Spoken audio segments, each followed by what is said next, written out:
расскажу, что нужно сделать Максиму Барузину сейчас.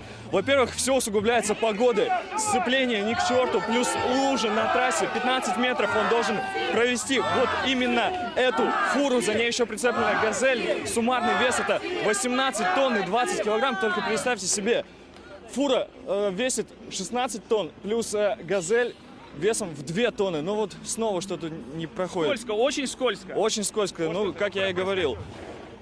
Но, в общем-то, для Максима это, так скажем, семечки. Он является мастером спорта международного класса по пауэрлифтингу. Совсем недавно он установил, пожалуй, действительно грандиозный рекорд России. Он, представьте себе, пронес на себе, так сказать, с помощью, опять же, каната. 42 тонны. Это настоящая была ракетная установка. Продолжаем готовиться. Заметьте, рядом с Максимом его постоянный спутник. Это Ольга, его жена, как она нам сама рассказала, в общем-то, является для Максима настоящим ангелом-хранителем. Все рекорды вместе с ним, рука об руку. И здесь, в общем-то, не исключение. Также здесь присутствует, конечно же, и тот, кто фиксирует это все, главный редактор книги рекордов России. С нами он точно поделится тем, сможет ли Максим все-таки побить рекорд или нет. Ну вот, наконец-то же пошло. Напомню, это Максим Барузин, мастер спорта международного класса по пауэрлифтингу и другим спортивным видам спорта. Чуть-чуть совсем осталось, уже половина дистанции прошла. Да, получилось. 15 метров, 18 тонн суммарный вес. Это еще не говоря о том, что все-таки и фура, и «Газель» еще принимают вес водителей. Максим, поздравляю вас, поздравляю.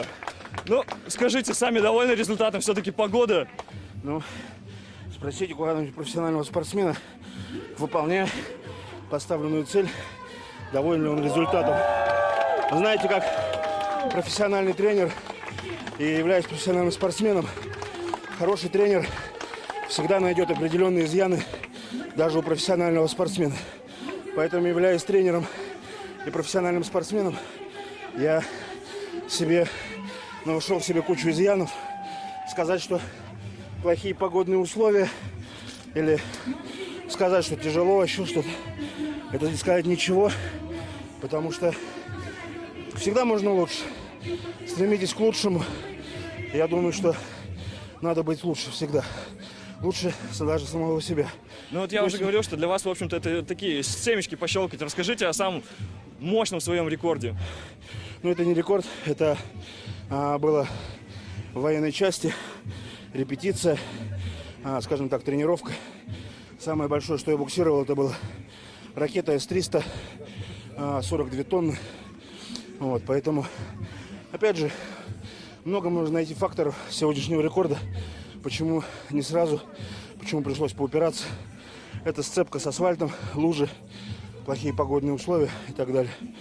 Поэтому всегда нужно тренироваться в разных условиях, чтобы быть готовым ко всему. Максим, еще раз поздравляю вас. Спасибо. Это было великолепное шоу.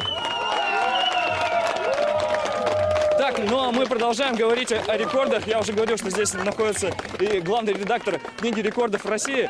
Здравствуйте. Ну что, поставил Максим рекорд? Да, рекорд установлен. Новый рекорд России 18 тонн 20 килограммов сегодня официально зафиксирован. Расскажите, какие рекорды вообще ставят россияне, в каких уголках наша необъятная родина и что главное? Ну, по всей России устанавливают рекорды, вне зависимости от того, где они находятся. То есть рекорды, они классифицируются по категориям. Ну, допустим, силовой экстрим сегодня. Есть категории, допустим, возрастные. То есть вот недавно бабушка 95-летняя поднялась на воздушном шаре, пролетела впервые. Вот в России был зафиксирован такой рекорд. Мы фиксируем рекорды, которые не наносят вред здоровью. То есть подают заявки различные, то есть и крюками цепляются, на дельтаплане летают. Такие мы рекорды не фиксируем. Артур Максимов, Сергей Фролов, Live 78.